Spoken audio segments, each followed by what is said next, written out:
ingin ku turut, ya Tuhanku, ya Yesusku. Karena semua dosa-dosaku Kau tebus dengan darah-Mu.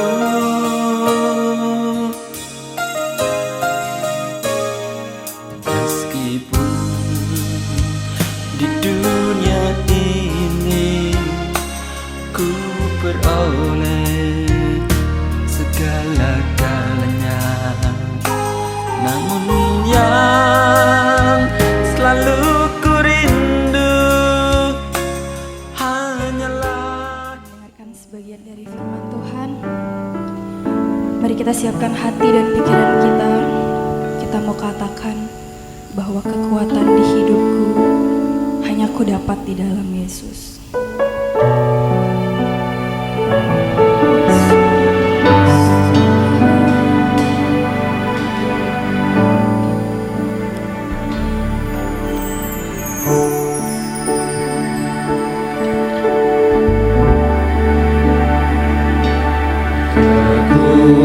Kekuatan di hidupku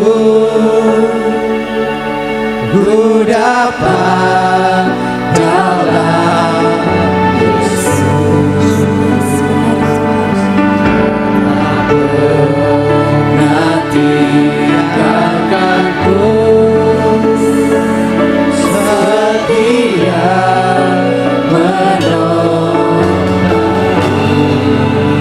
Berseru berharap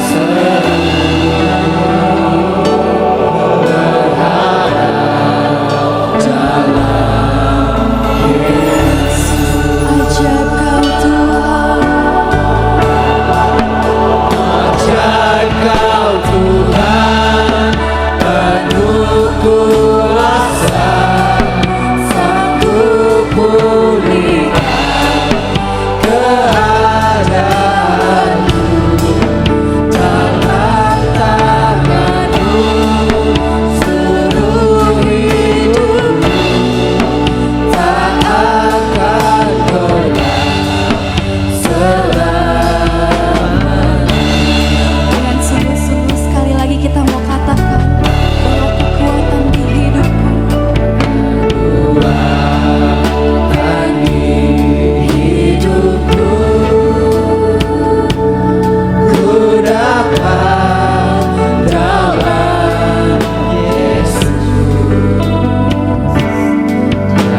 Di dalam nama Tuhan Yesus Kristus, kembali kami datang kepadamu Tuhan, dengan iman, dengan percaya, karena merasakan pemeliharaan, karena merasakan pertolongan-Mu, dan hari demi hari hidup kami ada dalam penjagaan dan perlindungan-Mu semata-mata.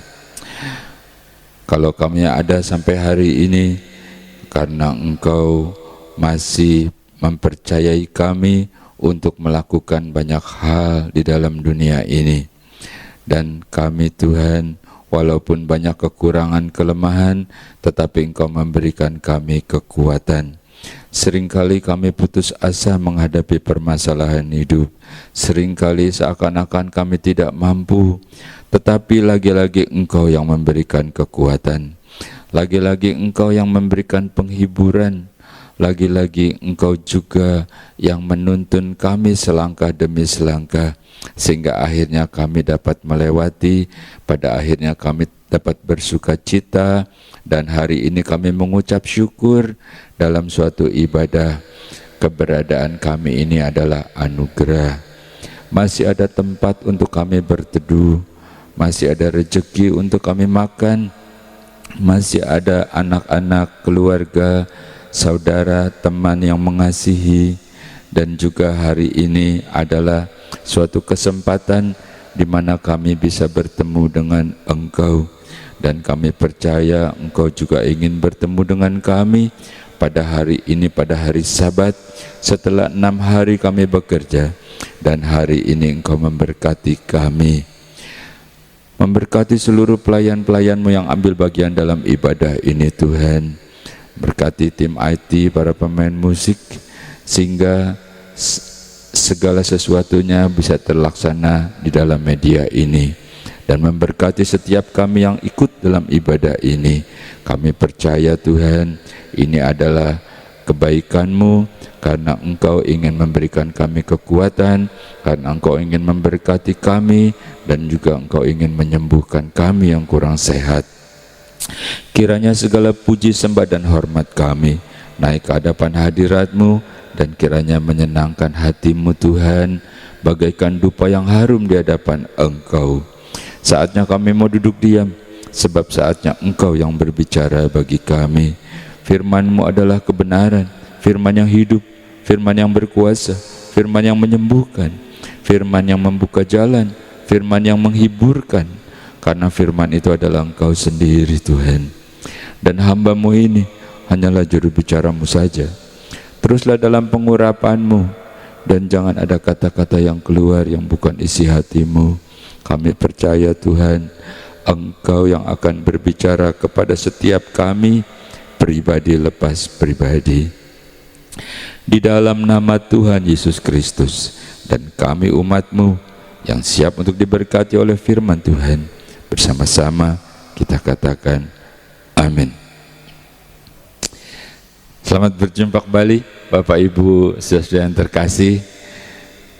Saya selalu berdoa buat saudara, supaya saudara terus bersuka cita, tetap bersemangat, dan semakin hari semakin dewasa, semakin kita merasakan kebaikan Tuhan, dan Tuhan terus bersama dengan kita. Kalau Tuhan Yesus belum datang, berarti Dia akan terus memelihara kita sepanjang kita di dalam dunia ini, sampai kita bertemu dengan Tuhan. Oke, kita akan masuk dalam firman Tuhan. Kita akan baca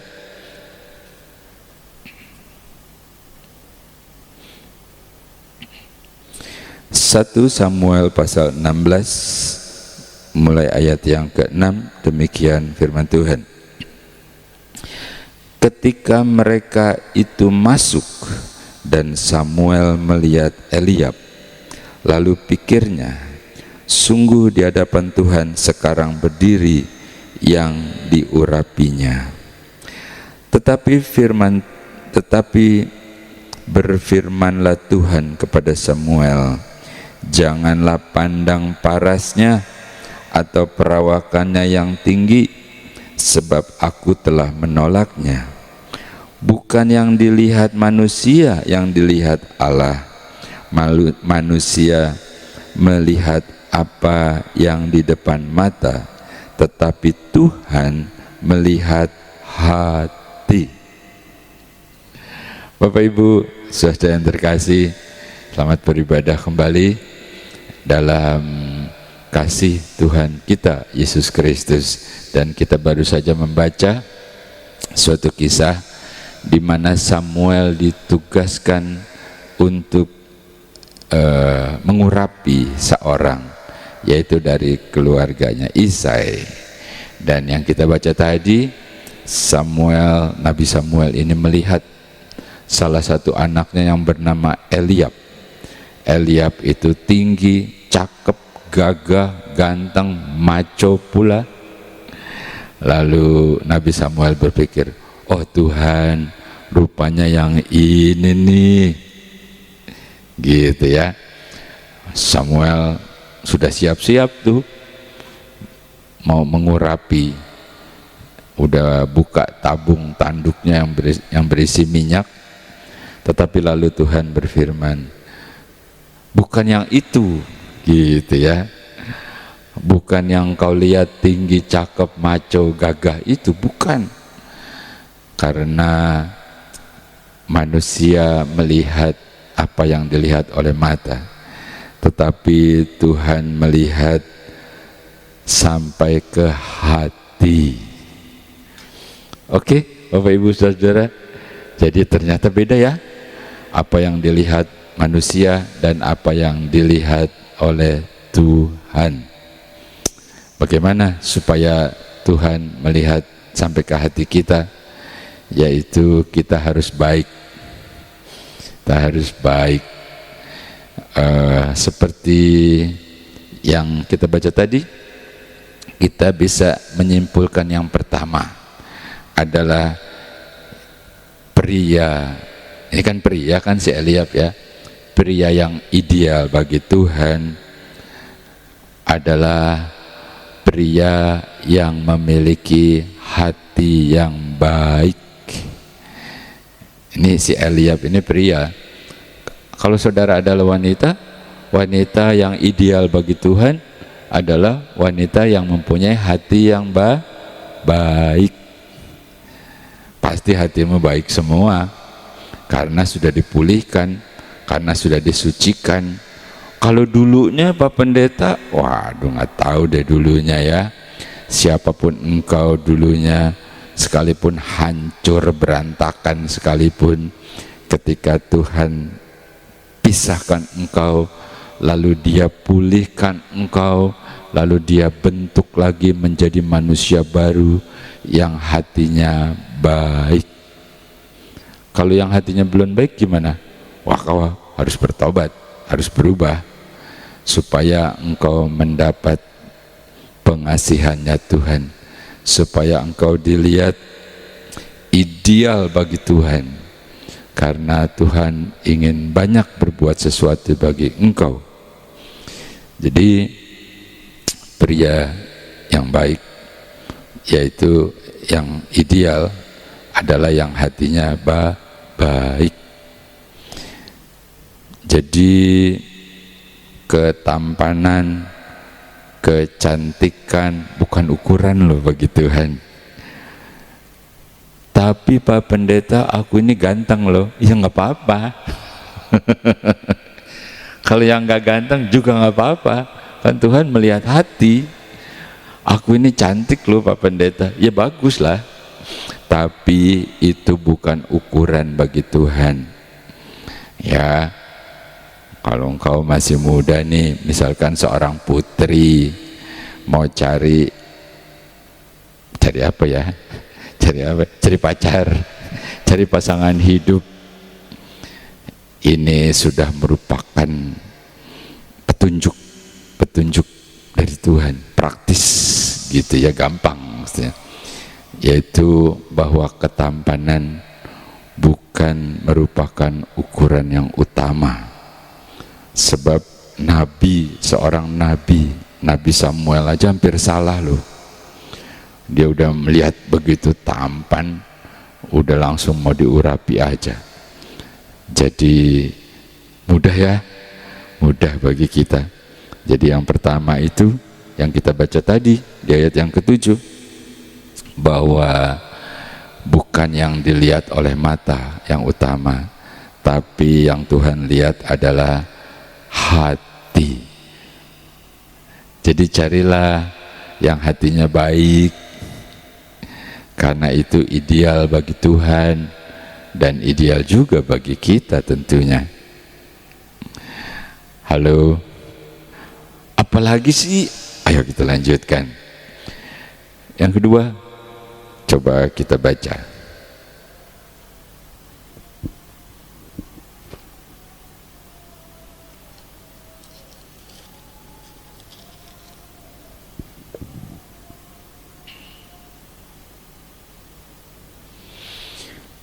Amsal pasal 16 ayat yang ke-22, demikian firman Tuhan. Akal budi adalah sumber kehidupan bagi yang mempunyainya, tetapi siksaan bagi orang bodoh ialah kebodohannya. Bapak, Ibu, Saudara, dan para lajang putra maupun putri, gitu ya, pokoknya buat kita lah semua.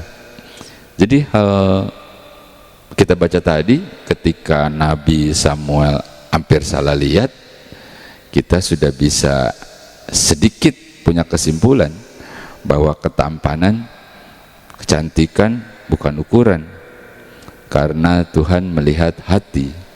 Jadi hati itu adalah membuat sesuatu yang menjadi layak. Yang kedua, untuk layak di hadapan Tuhan adalah orang yang berakal budi. Maksudnya otaknya nggak kosong. Gitu ya. Kita baca tadi kan, ya, yang tadi kita baca itu bahwa sumber kehidupan, akal budi itu sumber kehidupan. Kalau tidak berakal budi itu kemalangan. Jadi kalau pria, ini kan si Eliab nih tadi ya, kalau pria ini adalah pria yang berakal budi. Jadi Pak Pendeta, jadi bagaimana nih? Ya itu tadi, gitu ya. Kalau engkau seorang putri, tiba-tiba engkau lagi, waduh banyak pilihan nih. Banyak pilihan. Apa yang ini nih, yang tinggi, yang ganteng, yang maco. Apa yang ini nih, yang tajir. Tapi yang utama, pertama hatinya harus baik. Yang kedua harus yang berakal budi. Berakal budi itu sumber kehidupan. Apalagi? Ayo kita baca lagi.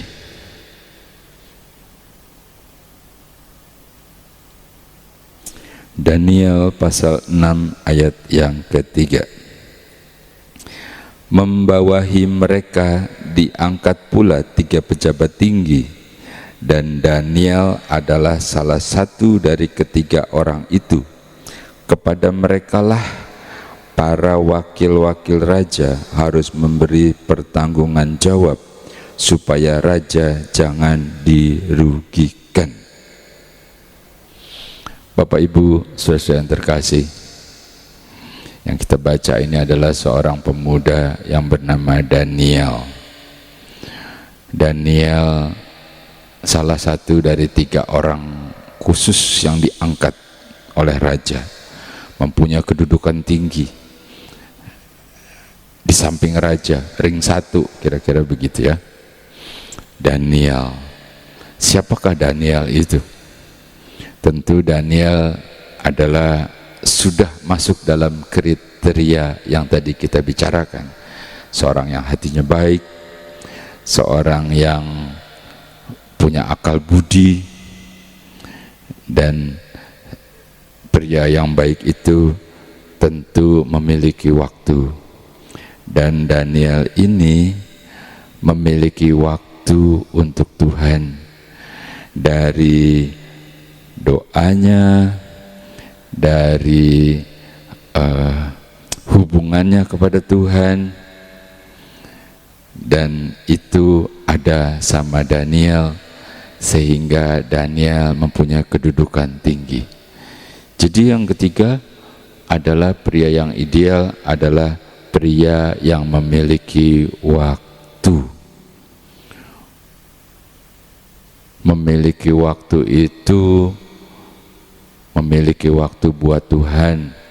Seperti kita baca itu si Daniel, dia berdoa sehari 3 kali, kata firman Tuhan. Dia mempelajari firman dan dia taat kepada Tuhan. Artinya dia memiliki waktu untuk Tuhan. Seorang pria, karena tadi kita membahasnya si Eliab, jadi kita seorang pria terus, dan ini berarti wanita juga ya. Seorang pria bukan cuma punya waktu buat Tuhan, tapi juga punya waktu bagi keluarganya. Kita baca deh. Kejadian pasal 26 ayat yang ke-8, demikian firman Tuhan. Setelah beberapa lama ia ada di sana, pada suatu kali menjenguklah Abimelek, raja orang Filistin itu, dari jendela. Maka dilihatnya Ishak sedang bercumbu-cumbuan dengan Ribka istrinya. Bapak Ibu saudara yang terkasih, ini kita nggak usah ceritain terlalu panjang lah ya. Ini kan Ishak sama Ribka menyingkir nih ke Filistin, numpang hidup sementara karena di sana lagi kelaparan gitu ya. Nah terus kan si Ribka ini cantik, lalu dibilang, istriku, aku lihat engkau itu cantik banget.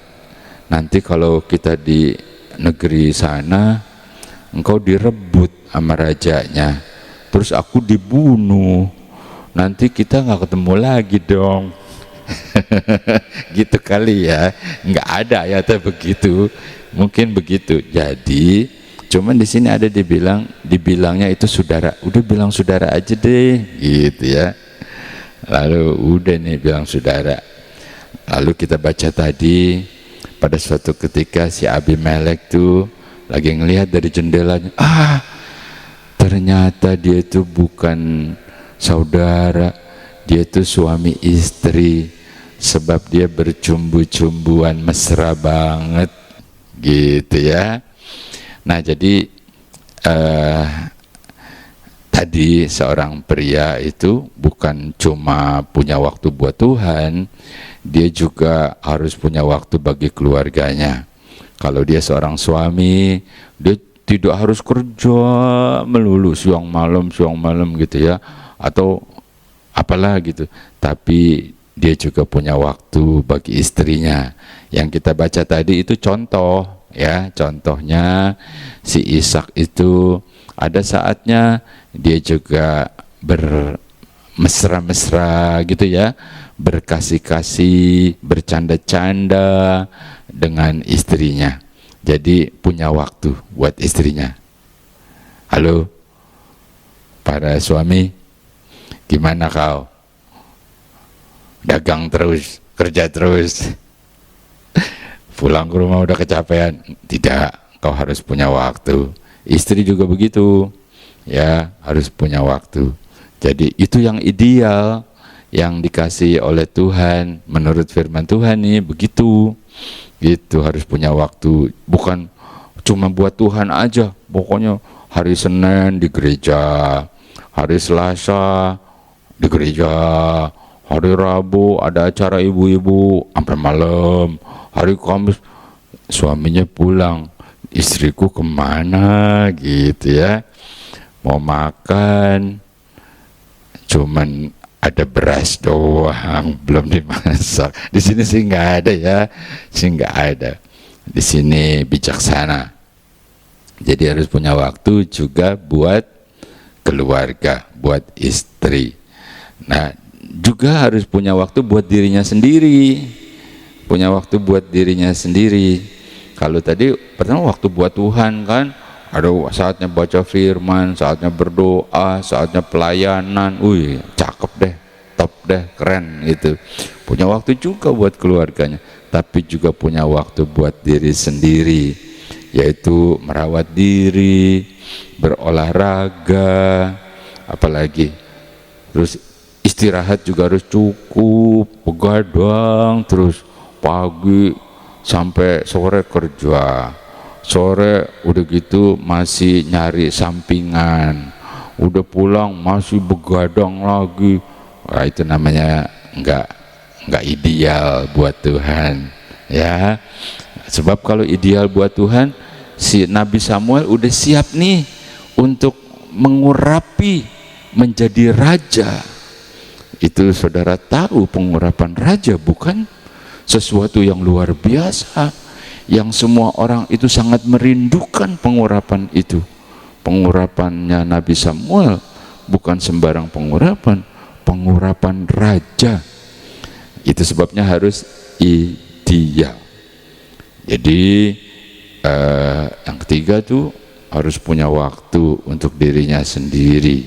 Kita baca satu ayat.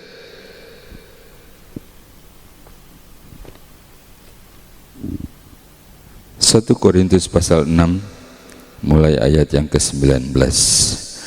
Atau tidak tahukah kamu bahwa tubuhmu adalah bait Roh Kudus yang diam di dalam kamu, Roh Kudus yang kamu peroleh dari Allah, dan bahwa kamu bukan milik kamu sendiri, sebab kamu telah dibeli dan harganya telah lunas dibayar. Karena itu muliakanlah Allah dengan tubuhmu. Yang terakhir, Pak Ibu Saudara, agar ideal di mata Tuhan itu punya waktu, bukan? Buat Tuhan, buat keluarga, dan merawat diri sendiri. Sebab dikatakan bahwa tubuhmu itu jangan sampai engkau sia-siakan. Tubuhmu itu adalah bait Allah, tempat Roh Kudus. Engkau harus merawatnya dengan baik, dan engkau itu bukan milikmu sendiri. Engkau sudah ditebus, sudah lunas dibayar oleh Tuhan, sehingga engkau menjadi berharga. Oleh sebab itu, biar kiranya tubuhmu menjadi kemuliaan, menjadi berkat, bukan cuma buat dirimu, bukan cuma buat keluargamu, istri dan anak-anakmu, tetapi terutama buat Tuhan. Bapak Ibu Saudara, suatu keadaan yang sangat dirindukan, yaitu pengurapan raja dari seorang Nabi Samuel. Ya, seorang nabi bisa salah. Oleh sebabnya hari ini kita belajar bagaimana agar terlihat layak di mata Tuhan. Sesungguhnya kita ini nggak ada yang benar, tetapi karena Tuhan mengasihi, Dia pulihkan kita, Dia buat kita menjadi berarti, Dia buat kita menjadi berharga, sehingga akhirnya kita diurapi dalam pengurapan raja. Segala kebaikan Tuhan akan menjadi milik kita, dan kita hidup dalam sukacita bersama dengan Tuhan. Oke, Bapak Ibu Saudara, kita berdoa. Mengucap syukur kepadamu Tuhan, pada hari ini Engkau memberikan kami kesempatan untuk bersama-sama dalam suatu ibadah, dan Engkau masih berkenan memperdengarkan suara-Mu, memberikan kami kekuatan, memberikan kami keyakinan, dan Engkau juga terus memberkati kami. Dan Engkau masih berkenan untuk kami temui, itu karena Engkau mengasihi kami.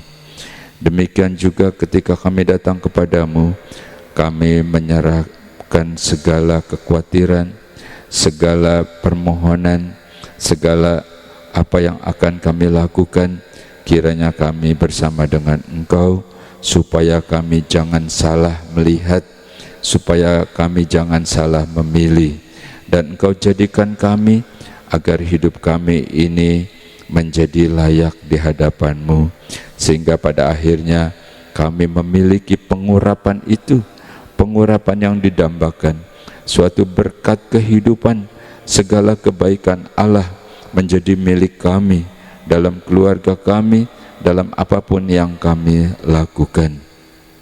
Pada hari ini, pada hari pertama di minggu ini, kami mulai bersama dengan Engkau, dan kami menyerahkan seluruh aktivitas kami dalam tangan-Mu. Engkau memelihara dan menyertai kami dari hari ke hari sampai hari ini.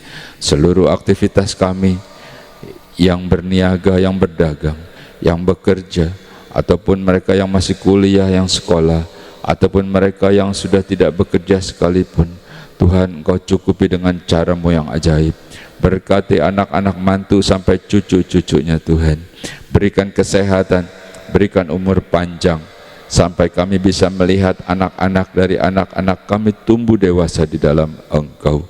Di dalam nama Tuhan Yesus Kristus, kembalikan kami pada saat-saat berikutnya dalam suatu ibadah seperti hari ini, di mana kami mengucap syukur atas pemeliharaan dan penyertaan-Mu. Dengan iman, dengan percaya, dan dengan sukacita kita terima berkat Tuhan. Bersama-sama kita katakan amin.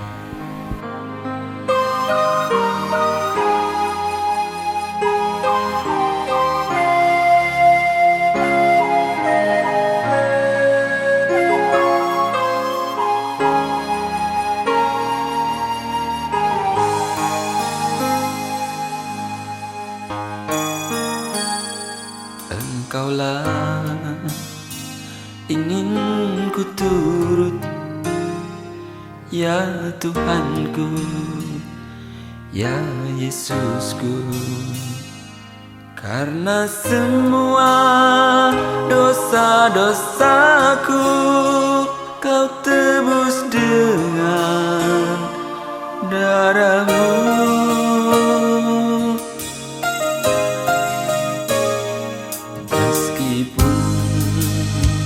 Di dunia ini ku peroleh segala-galanya, namun yang selalu ku rindu hanyalah kasih-Mu Tuhanku.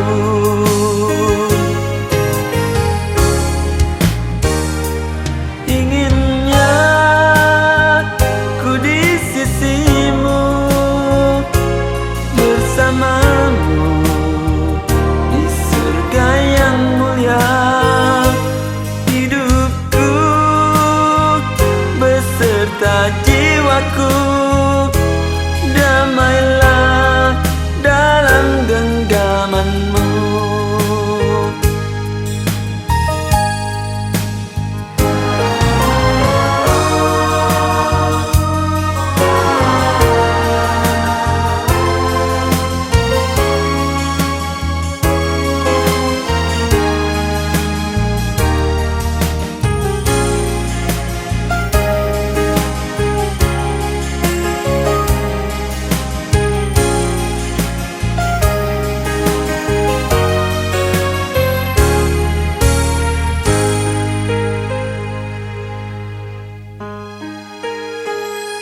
Meskipun di dunia ini ku peroleh segala-galanya, namun yang selalu ku rindu hanyalah kasih-Mu Tuhanku.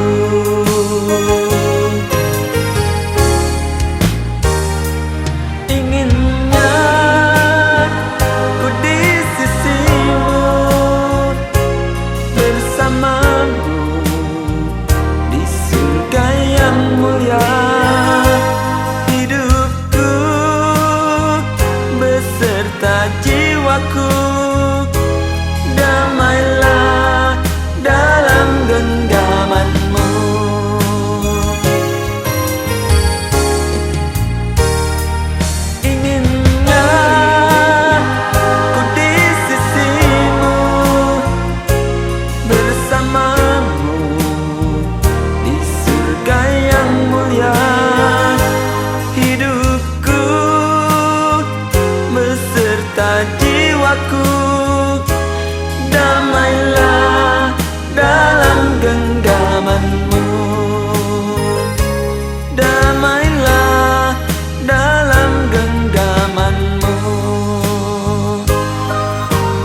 Mengapa tak kepadanya kau sampaikan segalanya? Pastilah terhibur hati.